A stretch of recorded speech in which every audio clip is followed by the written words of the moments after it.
नमस्कार दोस्तों। Law of one यानी एक का कानून, या कह लीजिए एक का ज्ञान, या कह लीजिए एक के तरीके। यह उसका 43वां सत्र है जो कि मार्च 24 1981 को रिकॉर्ड किया गया था। दोहराया जाता है कि इस किताब द्वारा दी गई सभी सूचनाएं और जानकारियां आप जान भी सकते हैं, मान भी सकते हैं, नज़रअंदाज भी कर सकते हैं और नकार भी सकते हैं, क्योंकि यह आपकी स्वतंत्र इच्छा या फ्री विल है जो कि एक अनंत रचयिता द्वारा आपको दी गई है। एक बात और कही जाती है कि लॉ ऑफ वन पूरी तरह से सभी के लिए फ्री है। यदि कोई इकाई या व्यक्ति इसको निजी स्वार्थ के लिए इस्तेमाल करे तो वह उसकी व्यक्तिगत जिम्मेदारी होगी। और साथ ही साथ यह भी कहा जाता है कि यदि कोई व्यक्ति इसको अपनी भाषा में परिवर्तित करके दूसरों से साझा करना चाहे या फिर इन वीडियोस को अपने चैनल पर चलाना चाहे तो वह भी ऐसा कर सकता है, क्योंकि वह भी उसकी फ्री विल है। तो जैसा कि राह हमेशा कहते हैं, हम राह हैं, हम आपका स्वागत एक अनंत रचयिता के प्रेम और रोशनी में करते हैं। इससे पहले कि हम संवाद करें, क्या हम कार्ला के भौतिक शरीर को छुए बिना उस वस्तु को ठीक से रखने का अनुरोध कर सकते हैं जो कार्ला के सिर पर दबाव डाल रही है या हमारे संपर्क में कुछ बाधा डाल रही है। तो दोस्तों, यहाँ पे कार्ला के सर के पीछे की तरफ ना कोई चीज़ रखी हुई थी, जिसकी वजह से ना ये जो कनेक्शन था, क्योंकि आपको याद होगा रा ने कहा था कि ये बड़े नैरो बैंड वाइब्रेशन से बात कर रहे हैं, तो इस वजह से वो संपर्क में कहीं दिक्कत आ रही थी। तो डॉन कहते हैं, वह तकिया है या कुछ और है? क्या आप गर्दन के नीचे रखे तकिए की बात कर रहे हैं? तो राह कहते हैं, सिर के ऊपरी भाग में कुछ है जो बाधा दे रही है। तो डॉन कहते हैं, यह है। डॉन कार्ला के सिर से 3 इंच ऊपर चादर में 2 इंच की सतह पाता है और उसे सपाट कर देता है। क्या यह है? तो राह कहते हैं, यह सही है। कृपया सर के ऊपरी भाग से इसकी दूरी बढ़ाएं। तो यानी कि कार्ला के सर के पीछे जो चादर थी ना, वो थोड़ी सी ना मतलब गोल होकर उसके सर की तरफ हो गई थी। और क्योंकि ये कनेक्शन जो है वो सर की तरफ से बन रहा होता है, सर के पीछे की तरफ से बन रहा होता है, क्योंकि रूट ऑफ द माइंड में इंफॉर्मेशन जारी होती है, तो वहाँ पे ब्लॉकेज आ रही थी। तो उन्होंने फिर उसको सीधा करके थोड़ा सा दूर कर दिया। तो फिर आगे डॉन कहते हैं, क्या यह संतोषजनक है? तो रा कहते हैं, हाँ है। तो यानी कि जब वो ठीक कर देते हैं तो रा उन्हें बताते हैं कि हाँ अब ठीक है, अब कनेक्शन सही बना हुआ है। तो अगला सवाल डॉन करते हैं, मुझे खेद है कि हम इस पर ध्यान नहीं दे सके। तो रा कहते हैं, कोई बात नहीं, अब हम संवाद करते हैं। तो डॉन सवाल करते हैं, मैं पिछले सत्र में बाकी बचे अंतिम सवाल को लेने का प्रयास करूंगा, अगर आप उसका उत्तर दे सकें तो। मुझे नहीं पता कि इसका कोई महत्व है या नहीं, लेकिन अभी अभी मेरे दिमाग में आया कि मवेशियों यानी गायों और भैंसों के जिस कटे हुए अंगों को हटाया जाता है वो हिस्से हर बार एक जैसे होते हैं, और मैं सोच रहा हूँ कि क्या यह ऊर्जा केंद्रों से संबंधित था। यदि ऐसा था तो वे क्यों महत्वपूर्ण थे? तो दोस्तों, यहाँ पर ये जो गायों और भैंसों के जो कटे हुए अंगों की बात हो रही है ना, यहाँ पे उसकी बात हो रही है कि एक समय में ना अमेरिका में हुआ क्या था कि इनको बोलते हैं कैटल म्यूटिलेशंस। तो हुआ क्या था कि गायें और जो भैंसें होती हैं और जो जानवर होते हैं, जो मतलब पालतू जानवर होते हैं जो लोगों ने पाल रखे होते हैं, उनके ना जो रिप्रोडक्टरी अंग होते हैं, मतलब जो अपना क्या कहते हैं एक्सक्रीटा करने के लिए या फिर अपने जो प्रजनन के लिए जो इस्तेमाल करते हैं, वो सारे अंग ना उनके काटे जा रहे थे। अब वो कौन काट रहा था, रात में आके कौन कर रहा था, तो इसका पता नहीं चल पा रहा था। इसके ऊपर एक डॉक्यूमेंट्री भी बनी हुई है, स्किन वॉकर रैंच। लेकिन वो भी फिर आपको, अगर आप देखोगे तो आपको डर ही लगेगा उसको देख के। तो उसको देखने का कोई फ़ायदा वैसे तो नहीं है, लेकिन आपकी इच्छा है, हमने बस अपनी इन्फॉर्मेशन के लिए शेयर कर दिया आपसे। तो राइस का जवाब देते हैं, यह मूल रूप से सही है यदि आप समझ सकें कि ऊर्जा केंद्रों यानी चक्रास और अलग अलग विचार रूपों के बीच एक संबंध है। जिस वजह से पशुओं के अंगों को निकाला गया, उससे आपकी धरती के लोगों की चेतना में डर का माहौल बना, जो लोगों की चेतना में चिंता या भय के क्षेत्र का प्रतीक बना। तो वो कह रहे कि देखो, जो आप सोच रहे होते हो, जो आप महसूस कर रहे होते हो ना, उसका असर जाके आपके चक्रों के ऊपर पड़ता है। और जब ये सारी चीज़ें चल रही थी ना, ये अंग निकालना गाय भैंसों का और ये सारी चीज़ें चल रही थी, इसकी वजह से आपके यहाँ पर एक डर का माहौल बन गया लोगों के बीच में, जिसका आपकी चेतना पे जाके इम्पैक्ट पड़ा, यानी आपकी कॉन्शियसनेस पे जाके इम्पैक्ट पड़ा, और लोग चिंता और भय के अंदर चले गए। फिर अगला सवाल डाउन करते हैं, क्या आप यह कह रहे हैं कि हटाए गए ये हिस्सों का संबंध हमारी तीसरी घनत्वता वाले इंसानी रूप की सामूहिक चेतना से है, और इस डर का किसी तरह से दूसरी घनत्वता की इकाइयों द्वारा उपयोग किया जा रहा है? या ठीक से पूछता हूँ, क्या विचार रूप इकाई इस अंग भंग के काम को करती है? तो यहाँ डॉन कहते हैं, अच्छा तो इसका मतलब हम सबकी जो चेतना है, मतलब हमारी कलेक्टिव कॉन्शियसनेस है, उससे इसका लेना देना है। क्योंकि अगर डर फैलेगा तो फिर सभी के अंदर ही फैल जाएगा। तो फिर उसके बाद वो ये कहते हैं कि क्या ये दूसरी घनत्वता, यानी जो दूसरी घनत्वता में जानवर होते हैं, ये सारे इन लोगों ने किया है क्या? तो राय इसका जवाब देते हैं, आपने बाद में जो कहा वो सही है। विचार रूप इकाई का भोजन डर होता है। इस प्रकार वे सिंबोलॉजी के सिस्टम के अनुसार सटीक नुकसान करने में सक्षम हैं। दूसरी घनत्वता के अन्य इकाइयाँ जिनके बारे में आप बात करते हैं, उन्हें खून की ज़रूरत होती है। तो दोस्तों, यहाँ पर जो इन्होंने कहा ना, विचार रूप इकाई का भोजन डर होता है, यानी यहाँ पे भूतों और पिशाचों की बात हो रही है। और यहाँ पर उन्होंने सिम्बोलॉजी का बात की है ना। तो सिम्बोलॉजी कुछ इस तरीके से होती है, अगर आप इस तरीके के सिंबल्स देखेंगे ना, ये अनार्की का सिंबल है, ये आँख का सिंबल है, ये बड़े मतलब वो इस तरीके के सिंबल्स होते हैं जो पुराने ज़माने में, क्योंकि सिम्बोलॉजी से ही काम किया जाता था, तो ये उसी का है। अब ये जो बीस्ट शैतान का है, ये ठीक है, ये 666 नंबर, ये भी शैतान का है। यहाँ भी देखोगे आप, शैतान का है। यहाँ पर आप देखोगे जो तारा है उसे उल्टा कर दिया है इसने, यहाँ पर भी उल्टा कर दिया है। यहाँ पर भी आप देखोगे कि जो रचयिता की जितनी भी लॉज हैं, वो इस तरीके से ट्राइंगल की शेप में है, मतलब पिरामिड की शेप में। तो यहाँ पर उसके ऊपर एक और उल्टा लगा दिया, यानी रचयिता के बनाए हुए ऑर्डर को उल्टा कर देना।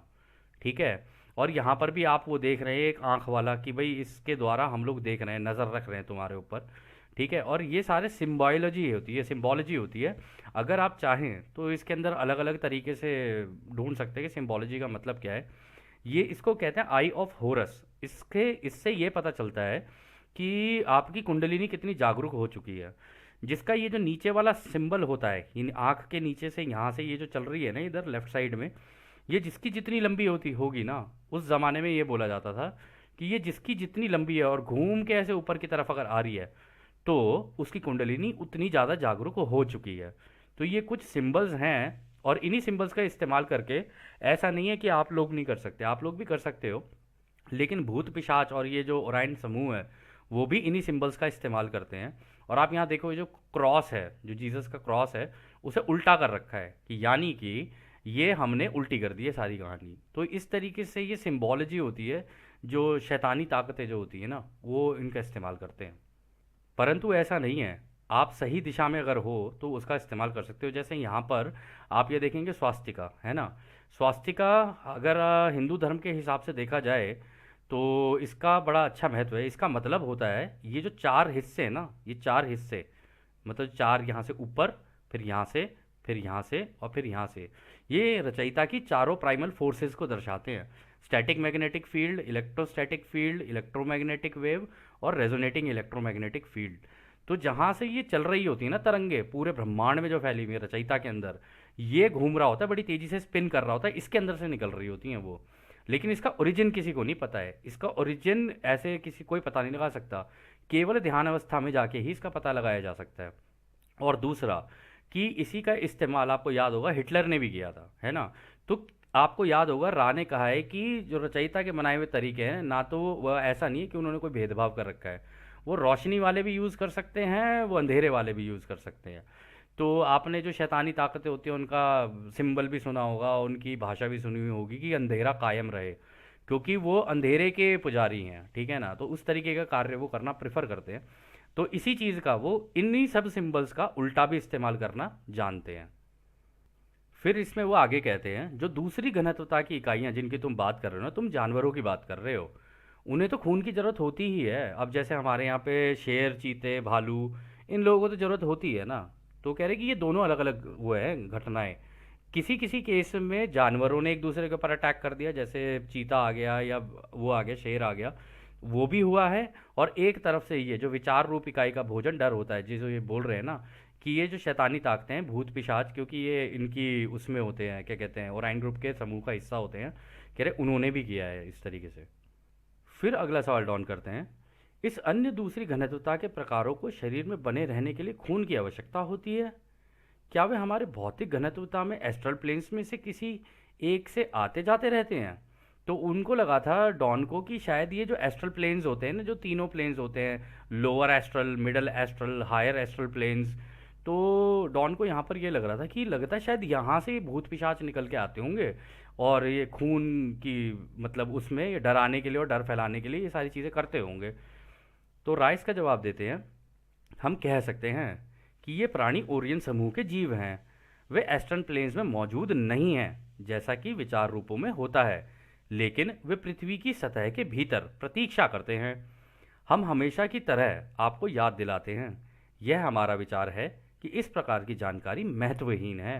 तो राय यहाँ पे कह रहे हैं कि देखो ये जो होते हैं ना, ये जो भूत पिशाच वगैरह ये होते हैं, ये ओराइन समूह के होते हैं, लेकिन वो एस्ट्रल प्लेन्स में मौजूद नहीं होते जैसे कि बाकी विचार रूप होते हैं, क्योंकि एस्ट्रल प्लेन्स में तो आप जाके सोच ही बन जाते हो।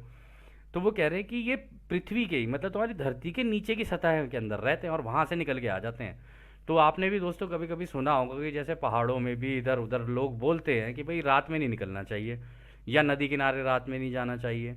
तो ये जो पहले के लोग बोलते थे वो इसीलिए बोलते थे क्योंकि रात में पावर्स एक्टिवेट हो जाती हैं और फिर उसके बाद लोगों के ऊपर अटैक करना शुरू कर देती हैं। परंतु ऐसा नहीं है, ये उनके ऊपर ही अटैक कर सकती हैं जो डरपोक हो। जो डरपोक नहीं है ना, जो इनको भी प्रेम और रोशनी में खींच ले, उसको फिर ये कुछ नहीं कर सकते। उनसे इनको डर लगता है। फिर अगला सवाल डॉन करते हैं, मैं आपसे तहे दिल से सहमत हूँ, लेकिन मैं कभी कभी किसी भी चीज़ की जांच से पहले असमंजस में पड़ जाता हूँ कि यह मुझे बेहतर समझ की ओर ले जाएगी या नहीं।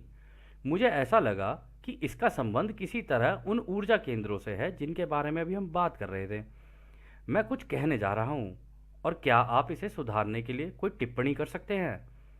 जब रचयिता की रोशनी रंगों या ऊर्जा केंद्रों में अलग या विभाजित होती है, तो रचयिता के साथ फिर से एक होने के लिए ऊर्जा केंद्रों को ठीक उसी तरह से संतुलित होना चाहिए जैसे कि विभाजित रोशनी रचयिता से उत्पन्न हुई है। क्या यह सही है? तो दोस्तों सवाल तो बहुत अच्छा पूछा उन्होंने। उन्होंने कहा क्योंकि रचयिता तो एक ही रोशनी है, लेकिन हमारे चक्रास जो होते हैं वो अलग अलग लेवल पे बैलेंस हो रहे हैं। उस रोशनी को जब वो 7 भागों में बट जाती है तो कहाँ पे कितनी पड़ती है वो अलग अलग विभाजित हो जाती है।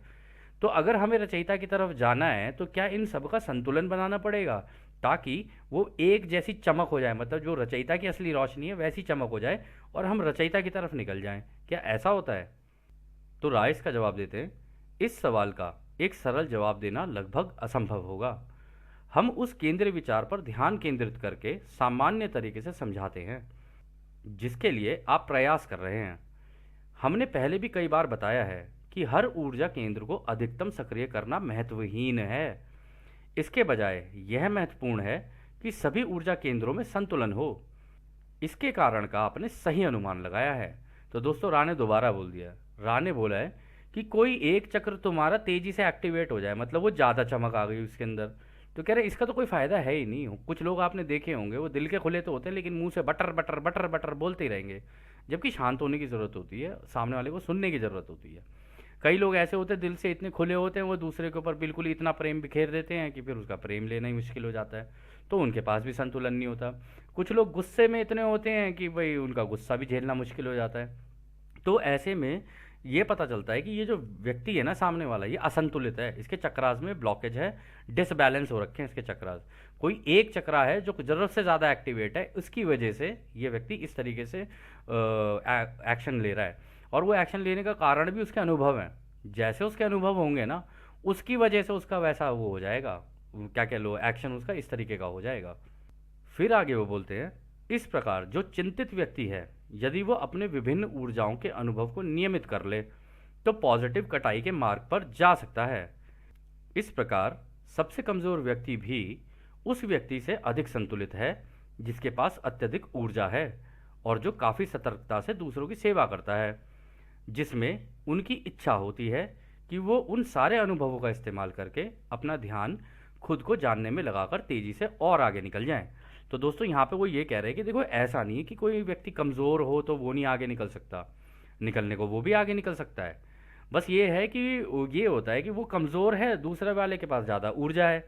तो जिसके पास ज़्यादा ऊर्जा है, जिसके पास ज़्यादा अनुभव है, वो दूसरों की सेवा अगर करेगा ना, बड़ी सतर्कता से करेगा। वो ऐसे नहीं करेगा कि जहाँ पर ज़रूरत नहीं भी है तब भी उनकी सेवा करने के लिए घुस जाएगा। लेकिन जो कमज़ोर होगा ना, वो थोड़ा सा इस तरीके का होता है, वो दिल से ज़रूरत से ज़्यादा उसका दिल खुला होता है, तो इस वजह से वो क्या कहते हैं, किसी की भी सेवा करने के लिए घुस जाता है, चाहे वहाँ पे ज़रूरत हो या ना हो। तो जो संतुलित होगा ना, वो थोड़ा सा सतर्कता से काम करेगा। ऐसे नहीं कि हर इन्फॉर्मेशन हर किसी के लिए हो। जिसके लिए जिस चीज़ की इन्फॉर्मेशन की, या जिस चीज़ की जानकारी की, या जिस तरीके की सेवा की जैसी ज़रूरत होती है ना, उसको वैसे ही देगा। एक चीज़ सबके ऊपर एप्लीकेबल नहीं हो सकती, क्योंकि प्रत्येक व्यक्ति डिफरेंट है। और इसी वजह से वो ये कह रहे हैं कि लेकिन कमज़ोर व्यक्ति भी आगे निकल के जा सकता है, बस अगर वो अपना अच्छे से संतुलन बना ले और अपने अनुभवों का अच्छे से इस्तेमाल कर ले, कि अपना एक झुकाव बना ले दूसरों की सेवा वाला, तो वो उस दिशा में निकल सकता है। इसी तरीके से वो खुद की सेवा के रास्ते पर भी निकल सकता है। दोनों ही चीज़ें हो सकती हैं।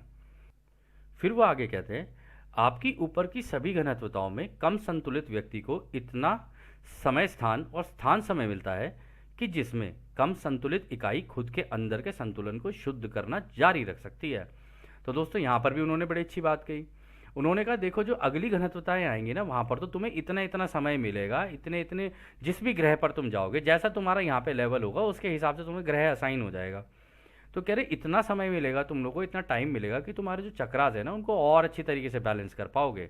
यहाँ तो अपना संतुलन बनाना है तुम्हें अपनी चॉइसेस के बेसिस के ऊपर, मतलब कि तुम क्या चुनाव कर रहे हो, क्या चीज़ें चुन रहे हो, उनके बेसिस के ऊपर अपना संतुलन बनाना है। और दूसरे के ऊपर जजमेंट पास नहीं करनी है। आप दूसरे के जज नहीं हो, आप हो ही नहीं सकते, क्योंकि इस पूरे ब्रह्मांड में सबका एक बेस्ट जज जो है वो है क्रिएटर। क्योंकि उनके पास आपके सारे अनुभव रखे हुए हैं। आप तो अनुभव कर रहे हो, वो उन अनुभवों को लेके प्रोसेस भी कर रहे हैं। उन मतलब उनकी ध्यान अवस्था में आप सोच नहीं सकते कि कैसे करते हैं वो, और सोचो समस्त ब्रह्मांडों का करते हैं। फिर अगला सवाल डाउन करते हैं, अगली घनत्वता में या चौथी घनत्वता में ये जो शारीरिक दर्द के माध्यमों का उपयोग अनुभव संबंधी संतुलन के तरीकों के रूप में किया जाता है। कहने का मतलब है, यहाँ पे वो ये कह रहे हैं डॉन, क्या जो फोर्थ डेंसिटी में हम लोग जाते हैं, अगली घनत्वता में जाते हैं, क्या वहाँ भी शारीरिक दुख दर्द और ये तकलीफ़ें होती हैं क्या? और उनका इस्तेमाल करके क्या हम लोग अपने चेतना में एक्टिवेट होके और आगे निकलते हैं, अपना संतुलन बनाते हैं उसमें भी? तो रा कहते हैं, शारीरिक पीड़ा का उपयोग बहुत ही कम होता है। यह केवल चौथी घनत्वता के शरीर का अंत करने के लिए होता है। वहाँ शारीरिक दर्द को इतना गंभीर नहीं माना जाता है कि इसका इलाज किया जाए, जैसा कि तीसरी घनत्वता में होता है। चौथी घनत्वता में मानसिक और आध्यात्मिक दर्द के माध्यम का इस्तेमाल किया जाता है। तो दोस्तों, ये भी बहुत अच्छी बात बताई उन्होंने चौथी घनत्वता के बारे में। उन्होंने कहा कि देखो, जो फिजिकल जो दर्द होता है ना, कह रहे वो तो तुम्हें नहीं होगा इतना। वो इसलिए नहीं होगा तुम लोगों को क्योंकि मोस्ट ऑफ द टाइम तो तुम ध्यान अवस्था में बैठे रहोगे। जब तुम ध्यान अवस्था में बैठे रहोगे तो तुम मेडिटेशन की प्रैक्टिस कर रहे होगे वहाँ पे, कि भाई मेरे थॉट्स किस तरीके से चल रहे हैं, मैं उनको किस तरीके से संतुलित करूँ। तो यहाँ पे वो कह रहे हैं कि वहाँ पर इतना फ़र्क ही नहीं पड़ता। तीसरी घनत्वता के जैसे तुम्हें अपने शरीर का ध्यान देने की ज़रूरत ही नहीं पड़ेगी, क्योंकि तुम्हारे को सारी चीज़ें तुम लर्न कर चुके होगे। अपने शरीर को कैसे हील करना है, क्या किस तरीके से आगे बढ़ना है, चोट लग भी जाए तो उस चोट को कैसे सोच का इस्तेमाल करके उसको ठीक कर लेना है, या अपनी बॉडी के ही तरीकों का इस्तेमाल करके अपनी मेडिटेशन में जाके उसको हील कर लेना है। तो वहाँ पे शारीरिक दर्द तो इतना नहीं होता। हाँ, वो जब आखिरी दर्द तभी होता है जब वो शरीर का अंत हो रहा होता है। तो वो इसमें भी ये कहते हैं वहाँ पर ज़्यादातर जो काम होता है वो होता है मेंटल एफर्ट और आध्यात्मिक दर्द। यानी आपको वहाँ पर लर्निंग बहुत हायर लेवल की होगी। तो एक तरीके से एक तो समझना, जानकारियाँ उनको प्रोसेस करना अपने दिमाग के अंदर, वो एक तो सबसे बड़ी प्रॉब्लम होती है कि भाई उसको ओवरकम करना, कि वो सीखना है, क्योंकि बहुत हायर लेवल की स्टडीज़ होती हैं। ये जो लॉ ऑफ वन है अभी, इसी को ही अभी आप लोग अगर नोटिस करोगे, थोड़ा सा प्रोसेस करने में आप लोगों को थोड़ी सी दिक्कत होती होगी। लेकिन जितना आप लॉ ऑफ वन बार बार देखते जाओगे ना, धीरे धीरे आपके अंदर समा जाएगी, आपका बिहेवियर भी इसी के जैसा हो जाएगा। और जैसे आप हायर डेंसिटीज़ में जाओगे, इससे भी और हायर एंड की स्टडीज़ आएंगी। मतलब एक एक चक्र के अंदर अंदर क्या होता है, अंदर प्रोसेसिंग कैसे होती है, दिमाग के अंदर कहाँ कहाँ पे प्रोसेसिंग होती है, शरीर के अंदर कहाँ कहाँ प्रोसेसिंग होती है। आप एक एक अपनी जो वो होती है ना, नस होती है शरीर की, उस तक को जान जाओगे आप, अंदर एक एक कण को जान जाओगे अपने शरीर के। तो उसके लिए मेंटल एफर्ट भी लगाने होते हैं, और मेंटल एफर्ट लगाते लगाते आप उस लेवल पे भी पहुंच जाते हो कि आप दिमाग की शक्ति का इस्तेमाल करके टेलीकिनेसिस, मतलब इसी हवा में से चीज़ें कैसे बनाते हैं, तो ये सारी चीज़ें ना आप सीखते हो वहाँ पे। आप एक बहुत ही हायर एंड की सभ्यता बन रहे होते हो। ये जो अभी हम लोग कर रहे हैं ये तो बहुत बेसिक चीज़ें हैं, अभी तो हम लोग सारी चीज़ें हाथ पाँव से कर रहे होते हैं। वहाँ पे हाथ पाँव का कम इस्तेमाल, मेंटल एक्सरसाइजेज का ज़्यादा इस्तेमाल है, कि दिमाग का इस्तेमाल करके, इन्हीं तरंगों का इस्तेमाल करके चीज़ों का निर्माण कैसे किया जाए। क्योंकि क्रिएटर तो आप, क्योंकि क्रिएटर बनने की दिशा में हो ना, आप ये सोचो कि आप वहाँ से सीखना शुरू करोगे कि भाई मैं इसी हवा में से चीज़ें कैसे बनाऊँ। वो बनाते बनाते कभी आपसे गलती हो जाएगी, कभी आप थोड़ा उल्टा सीधा बना दोगे, फिर ऐसे करते करते करते करते आपको सारी लर्निंग करनी होती है अपनी वहाँ पे, जो कि जानने में जिस हिसाब से राह ने बताया बड़ी सुंदर है, कि आप केवल मेंटल एफर्ट से सारे काम कर रहे होगे। फिजिकल आपका कोई ज़्यादा काम होगा नहीं वहाँ पे। हाँ, फिजिकल ये हो सकता है कि जैसे आपको उस बाकी ब्रह्मांडों में जाके दूसरी सभ्यताओं को देखना है, तो आप अपने क्राफ्ट बना के उनके अंदर घूमने निकल गए देखने के लिए कि दूसरी सभ्यताएं क्या कर रही हैं। हालांकि ये काम भी वो लोग वहीं बैठे बैठे चौथी घनत्वता में एक ही जगह से बैठे बैठे पूरे ब्रह्मांड को एक्सेस कर रहे होते हैं। इतनी हायर एडवांस सिविलाइजेशंस होती हैं ये। खैर, तो अगला सवाल डॉन करते हैं। शारीरिक दर्द चौथी घनत्वता के अंत का हिस्सा क्यों है? यानी कि चौथी घनत्वता में जीवन के समाप्त होने पर ही दर्द क्यों होता है? तो मतलब डॉन ने भी अच्छा सवाल पूछा, उन्होंने कहा कि अच्छा तो ये मृत्यु के टाइम पे दर्द क्यों होगा फिर, जब कोई इंसान मर जाएगा तो राह कहते हैं आप इस तरह के दर्द को अत्यधिक थकान कहेंगे। तो वो कह रहे हैं कि भाई बॉडी ना पूरी उसमें चली जाती है, बूढ़ी हो जाती है वहां पर भी बॉडी। बुढ़ापा तो तुम्हें आएगा, लेकिन हाँ लंबी जिंदगियां होंगी, लेकिन बुढ़ापा तो तुम्हें आएगा ही ना। तो अंत में जाके तो शरीर थक ही जाएगा ना तुम्हारा। तुम इतना मेडिटेट कर रहे हो, इतना अपने मेंटल एफर्ट मार रहे हो, और दोस्तों आप लोग सच बताएं आपको, शारीरिक काम में इतनी थकावट नहीं होती जितनी आपकी मेंटल काम में थकावट होती है। आप देख लो जरा, अगर आप लैपटॉप पे पूरे पूरे दिन बैठ के काम करके देखो जरा, एक ही कुर्सी पे बैठे हो जबकि आप हिल नहीं रहे हो कहीं इधर उधर। लेकिन डिप्रेशन में ज़्यादातर वो लोग जाते हैं, या परेशानियों में वो लोग जाते हैं जो इस तरीके से लैपटॉप के सामने घंटों घंटों बैठ के एक ही काम को करे चले जा रहे हैं, और फिर वो अपना मेंटल दिमाग का जो इस्तेमाल कर रहे होते हैं इस वजह से। जबकि शारीरिक काम में तो आपकी फिजिकल बॉडी काम करती रहती है, एक्टिव रहती है, उसमें इतना दर्द नहीं होगा, इतनी थकान नहीं होगी। वो तो आप खाना पीना खाओगे उसके बाद नॉर्मल हो जाएगी। तो माइंड की भी अपनी ना एक्सरसाइज होती है, माइंड को भी एक्सरसाइज कराने की ज़रूरत होती है ताकि वो अनंत दिशाओं में सोचे। और थकान, जैसे राह ने कहा, थकान तो दिमाग के कार्य के कारण ही होती है, और फिर धीरे धीरे उसी की वजह से शरीर भी बूढ़ा होने लग जाता है। तो खैर, अगला सवाल डाउन करते हैं। क्या आप चौथी घनत्वता के स्थान समय जीवन में औसत जीवन काल बता सकते हैं? यानी कि वो ये पूछ रहे कि आप ये बता सकते हैं एक आदमी की औसत जीवन कितना होगा, यानी एवरेज लाइफ कितनी होती होगी वहाँ पे चौथी घनत्वता में। तो राय इसका जवाब देते हैं, जैसा कि आप समय को नापते हैं, आदर्श सौहार्दपूर्ण चौथी घनत्वता में समय स्थान जीवन 90,000 साल का होता है। तो यानी कि दोस्तों वो ये कह रहे हैं कि अगर आप वहाँ जाके सबके साथ प्रेम प्यार और सद्भावना से रहे, क्योंकि वहाँ पर आपकी पूरी पुरानी जिंदगियाँ होती हैं, आप उनको ठीक कर रहे होते हो, तो ये भी हो सकता है कि आपका वहाँ पर भी मतभेद हो जाए किसी से, बिल्कुल पॉसिबल है वहाँ पर भी होना। लेकिन वो कह रहे हैं अगर कोई पूरी सभ्यता बड़े सौहार्दपूर्ण प्रेम प्यार से अगर आगे निकल रही है, तो उनका जो टोटल जीवन काल, एक जिंदगी जो होगी वो 90,000 साल की होगी। और ये उस केस में जहाँ पर बेस्ट केस सिनेरियो है। क्योंकि आप ये भी तो देखो ना, इस तरीके के मतभेद भी होने की आशंका है भाई। जब आपके सामने सामने वाले की सोच ही खुल गई, तो हो सकता है आप वहाँ पे जजमेंट करने लग जाओ लोगों को देख के, देखना इसकी सोच कैसी है, देखना उसकी सोच कैसी है। हम तो यहाँ पे लोगों के कर्मों को देख के तब लोगों को जज करने लग जाते हैं। वहाँ जाके तो आपको लोगों को जज नहीं करना होता है, और ऊपर से दिमाग और जुड़ गए आपस में, तो काफ़ी कठिनाइयाँ होती हैं शुरुआती दौर में। ऐसा नहीं होता कि आप एक ही बार में सारा कुछ सीख जाओगे, कि टेलीपैथी तो हो गई, एक्टिवेट हो गए, सारे आपस में एक दूसरे से जुड़ गए, लेकिन वो प्रेम प्यार को वो आप कर नहीं पा रहे हो। हालांकि वहाँ पर आप दूसरे को दर्द जैसे ही दोगे ना, वो दर्द का एहसास आपको भी होगा, दोनों चीज़ें होंगी आपके साथ। अगर उसको प्रेम का एहसास हो रहा है, अगर उसको खुशी का एहसास हो रहा है, तो आपको भी होगा। उसको दर्द का एहसास हुआ तो आपको भी होगा। टेलीपैथी ऐसे ही काम करती है। फिर अगला सवाल डाउन करते हैं। फिर वहाँ समय स्थान होता है। चौथी घनत्वता में कई जन्म होते हैं, जिसमें 2 जन्मों के बीच समय स्थान का अनुभव भी होता है। तो डॉन कहते तो अच्छा, इसका मतलब वहाँ पर चीज़ें अदृश्य होती होंगी, और चौथी घनत्वता में भी कई जन्म होते होंगे, जिसमें 2 जन्मों के बीच में समय स्थान का अनुभव भी होता है। यानी वहाँ पर आप जिस ग्रह पे आप रह रहे होगे, वहाँ पे आपके पास पूरी एबिलिटी है, आप गायब भी हो सकते हो, आप इसके अंदर निकल के भी आ सकते हो चौथी घनत्वता में, आपकी इच्छा होती है। तो वो कह रहे हैं कि आप इन दो जन्मों के बीच में भी, क्योंकि आपको अब जब आप मान लो आपको मृत्यु हो भी गई वहाँ पर, लेकिन मरने के बाद भी जो आपकी सोल है उसको तो सारी चीज़ें याद है ना पिछली ज़िंदगी की। तो अगर आपको नया शरीर अगर दोबारा अगर आप लोगे भी, तो आपको याद तो पूरा है, कंटिन्यूटी में चल रहा है सारा कुछ, है ना। तो इसमें ऐसा तो कुछ है नहीं कि कहीं किसी तरीके का डेटा लॉस हो रहा हो, डेटा तो कोई लॉस नहीं हो रहा है इसमें, सारी चीज़ें इक्वल चल रही हैं। तो रा इसका जवाब देते हैं हाँ यह बिल्कुल सही है। तो रा ने भी कह दिया हाँ ये बिल्कुल ऐसे ही होता है। तो खैर अगला सवाल डॉन करते हैं। हमारे वर्षों में चौथी घनत्वता के अनुभवों का चक्र कितना लंबा होता है, यानी कि वो पूछ रहे टोटल जिंदगी कितनी होगी। जैसे अभी हम तीसरी घनत्वता में जिए मरे जिए मरे जिए मरे धीरे धीरे चलते हुए आ रहे हैं, इसी तरीके से वहाँ पर भी होता होगा। तो कह रहे टोटल मिला के हमारी साइकिल कितनी होगी। तो राय इसका जवाब देते हैं अनुभव का चक्र आपके वर्षों का लगभग 30 मिलियन यानी 3 करोड़ है, यदि इकाइयाँ जल्दी ही कटाई लायक होने में सक्षम नहीं हो पाती हैं। तो यहाँ पर वो ये कह रहे हैं कि देखो टोटल लाइफ जो तुमको मिलेगी, मतलब जितनी आप वीडियो गेम की तरह समझ लो कि एक लाइफ मिली ओके मर गए, चलो ठीक है, दूसरी लाइफ मिली ओके मर गए। तो ऐसे करते करते तुम्हें टोटल 3 करोड़ मिली हैं, यानी 1 करोड़ साल की एक साइकिल होगी, 1 करोड़ साल की एक साइकिल होगी और 1 करोड़ साल की एक साइकिल होगी, यानी 3 साइकिल वहाँ पर भी हैं जो एक एक करके करेंगे।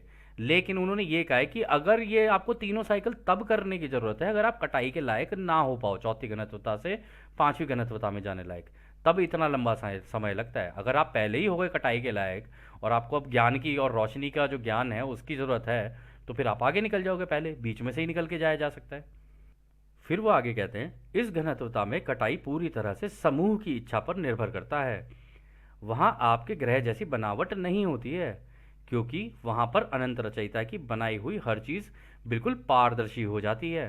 तो वो कह रहे हैं कि वहाँ पर ऐसा नहीं है कि किसी एक व्यक्ति के कहने पर हो रही हो, कह रहे वहाँ पर तो पूरे समूह की इच्छा होती है कि अपनी कटाई करवाएं या ना करवाएं। क्योंकि टेलीपैथी से कनेक्टेड हैं तो सारे, एक व्यक्ति कुछ सीखेगा तो सारे ही सीखेंगे। तो इसीलिए वहाँ पे जब आगे निकलते हैं तो पूरा झुंड ही आगे निकलता है एक साथ। ये हो सकता है कि जैसे मान लीजिए कि हो सकता है साइंटिफिक लेवल पे वहाँ पे जाने के बाद आप में से या हम में से कोई बहुत एडवांस्ड हो, ठीक है, उसका दिमाग बड़ा तेज चलता हो, परंतु एक ऐसा व्यक्ति भी है जिसका साइंस का बैकग्राउंड ही नहीं है, उसे पता ही नहीं है, लेकिन वहाँ जाके जब टेलीपैथी ही कनेक्ट हो गई तो उसको भी तो ज्ञान मिल ही जाएगा ना।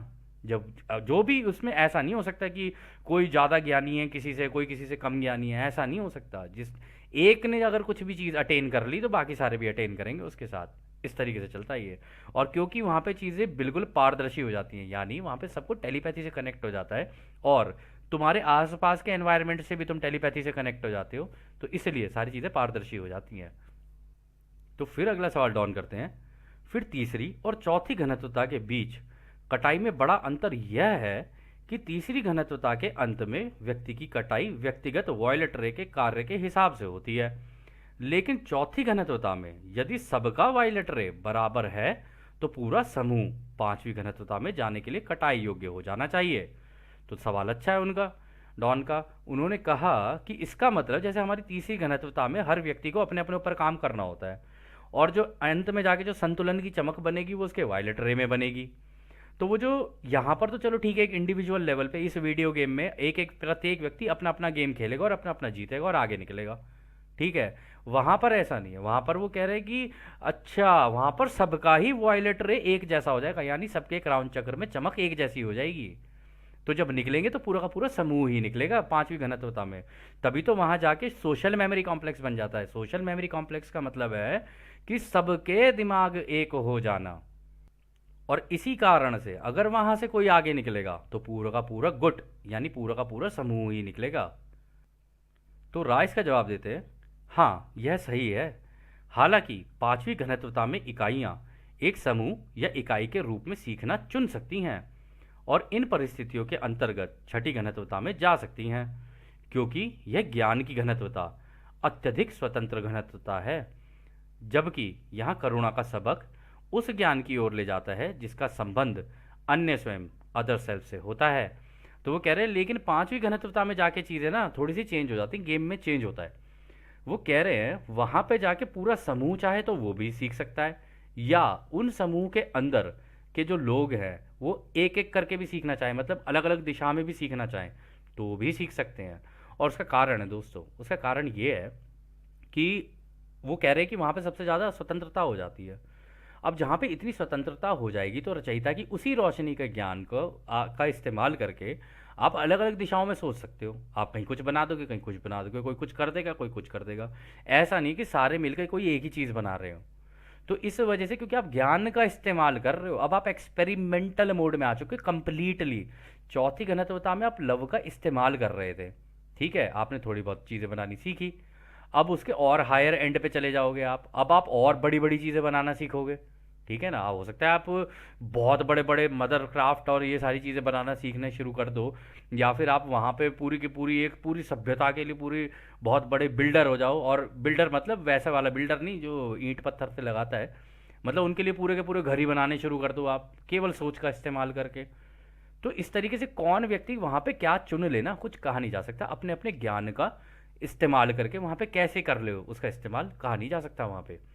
और यहाँ पे उन्होंने एक चीज़ और सही कही है कि वहाँ पे क्योंकि आप करुणा का ज्ञान लेके आ रहे हो तो दूसरों की ओर सहानुभूति, और आपको पता है कि दूसरा व्यक्ति कैसा है और वो क्या सोच रहा है और क्या महसूस कर रहा है।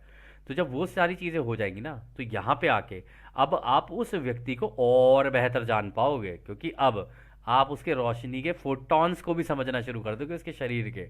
तो कह रहे अब आप प्रत्येक व्यक्ति के, यहाँ तो आपने दिल से जुड़ना सीख लिया उससे, अब आप उस व्यक्ति के अंदर के जो जो भी सामने वाला आपका व्यक्ति है उसके शरीर के एक एक फोटोन के अंदर कंपनता कैसे काम कर रही है ना, वो सीखते हो।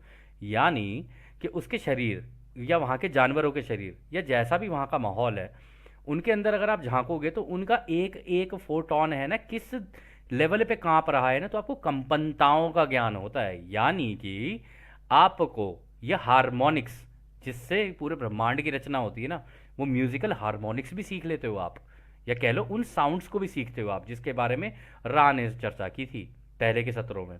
तो कह रहे तुम वो अंदर का ज्ञान लेना शुरू कर देते हो, और जब वो लेना शुरू कर देते हो तुम प्रत्येक चीज़ की अलग अलग कंपनता को समझना शुरू कर देते हो। और जब तुम्हें वो आ जाएगी फिर तो तुम मिक्स एंड मैच, फिर तो तुम एक्सपेरिमेंटेशन मोड पे आ गए ना। तुमने इस कंपनता का उठा के इसके साथ मैच कर दिया, उस कंपनता का उठा के उसके साथ मैच कर दिया, तो कोई नई सी ही चीज़ बना दी, है ना। तो आप बिल्कुल एक साइंटिस्ट की तरह काम करने लग गए। तो वहाँ पे इस तरीके का हो जाता है सारा सिनेरियो। फिर अगला सवाल डॉन करते हैं, तो क्या छठी घनत्वता में कटाई पूरी तरह से सिर्फ समूह की होती है, क्योंकि फिर से हम करुणा के साथ ज्ञान का उपयोग भी कर रहे हैं। तो रा कहते हैं हाँ यह बिल्कुल सही है। तो कह रहे छठी घनत्वता में जिसमें रा है, तो कह रहे तो वहाँ पर आपके यहाँ पर क्या सारे के सारा पूरा झुंड ही निकलेगा एक साथ। तो कहते हैं हाँ यही होता है हमारे साथ, हम पूरा पूरा झुंड एक साथ ही निकलेगा। क्योंकि दोस्तों ये एक बात सोचने वाली है यहाँ पे, जब राह इस किताब को हम लोगों को चैनल कर रहे हैं, हम लोगों को बता रहे हैं, तो राह ने कहा था कि तुम मुझसे बात करो, किसी एक से बात करो, तो बात एक ही है, तुम हम सबसे बात कर रहे हो। तो इसका मतलब सीख सारे एक साथ रहे हैं वहाँ पर भी, और सिखा भी सारे एक साथ रहे हैं। क्योंकि आपके क्वेश्चंस उनके लिए, तो वो अपनी पूरी रिपॉजिटरी चेक करेंगे ना, अच्छा ये वाला हम में से और या इस पूरे समस्त ब्रह्मांड में से सेम प्रॉब्लम किसके पास थी। तो जैसे हम गूगल पे सर्च करते हैं ना कि ओ ये दिक्कत आ गई, फिर वो गूगल पे सर्च करोगे तो फिर गूगल से कुछ सोल्यूशन निकलेगा इस तरीके से। इसी तरीके से हम लोग यहाँ से सवाल करते हैं, तो ऐसे निकाल के पूरे ब्रह्मांड में से निकाल के जानकारी दे रहे होते हैं आपको, और कह रहे होते हैं अरे वाह ये तो कुछ नए तरीके का सवाल आया है। अगर कुछ नए तरीके का सवाल होगा तो उनकी रिपॉजिटरी में ऐड हो जाएगा, यानी उनके उस गूगल के अंदर ऐड हो जाएगा। और एक बार उसके अंदर ऐड हो गया तो फिर उनका गूगल और ज़्यादा, जैसे आर्टिफिशियल इंटेलिजेंस गूगल की वजह से एकदम आज की डेट में इतनी पावरफुल हो गई है ना, क्योंकि सब लोगों ने अपनी सारी जानकारियाँ गूगल पे डाल रखी हैं, सबकी जानकारियाँ गूगल पे ही हैं, आप ये सोच लो। तो इस वजह से एआई का निर्माण हुआ। इसी तरीके से वो भी अपना निर्माण कर रहे होते हैं। ये सारी इन्फॉर्मेशन घूम फिर के रचयिता के दिमाग में ही जारी होती है, क्योंकि तरंगों के द्वारा है और तरंगे ही रचयिता हैं। तो रा ने बोल दिया हाँ ये बिल्कुल ऐसे ही है, हम तो पूरे के पूरे झुंडे निकलता है फिर हमारा एक साथ आगे। फिर अगला सवाल डॉन करते हैं, हम जानते हैं कि चौथी घनत्वता के स्थान समय में जिस शरीर का इस्तेमाल होता है, मैं मान रहा हूँ कि ये बिल्कुल हमारी तीसरी घनत्वता के शरीर के समान है जिसका हम अभी इस्तेमाल कर रहे हैं। क्या यह सही है? तो डॉन ने पूछ ही लिया कि क्या हमारे जैसे शरीर होते हैं क्या वहाँ पर भी चौथी घनत्वता में। तो राइस का जवाब देते हैं, जिस रासायनिक तत्वों का इस्तेमाल होता है वो समान नहीं है, हालांकि बाहरी रूप से दिखने में समान हैं। तो वो कह रहे हैं कि देखो, जो मटेरियल यूज़ होगा ना, मतलब जो जो फोटॉन्स यूज़ होंगे, अब वो हायर कांपते हुए फोटॉन्स होंगे, कह रहे तो उनकी वजह से जो केमिकल जो स्ट्रक्चर बनेगा बॉडी का, कह रहे वो अलग होगा। क्योंकि वो भी तो अलग है ना, तेजी से कांपते हुए फोटॉन्स है, ये तो नीचे के कांपते हुए फोटॉन्स थे जिससे तुम्हारा शरीर बना हुआ है। कह रहे, और इसमें उन्होंने बोल दिया कि हालांकि बाहरी रूप दिखने में समान है, कह रहे शरीर तो ऑलमोस्ट तुम्हारे जैसे ही होंगे, लेकिन वहां पे सुंदरता और ये सारी चीजें ज्यादा बढ़ जाती हैं। तो ऐसा नहीं है कि दोस्तों आपको इसी तरीके के शरीर मिलेंगे, इससे बहुत बेहतर, बहुत चमकदार और बहुत हल्के शरीर। क्योंकि कोई चीज अगर तेजी से कांपेगी ना तो शरीर हल्का होगा, वो भारी नहीं हो सकता इतना ठोस। ठीक है ना, और उसके अंदर के फोटॉन्स कांप रहे हैं, तो उस वजह से अंदर के जितने अंग होंगे वो भी हल्के ही होंगे।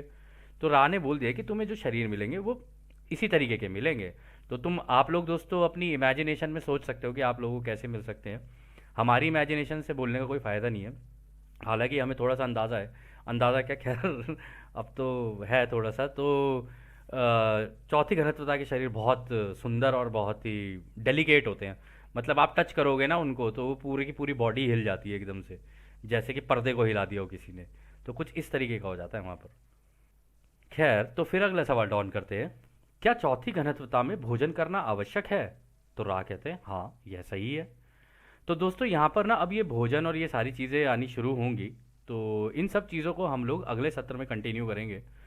तो जैसा कि राह हमेशा कहते हैं कि अब हम आपको उस एक अनंत रचयिता के प्रेम, उसकी रोशनी, उसकी शक्ति और उसकी शांति में छोड़कर चलते हैं। आदने हमारे दोस्तों, आदने वासु। धन्यवाद।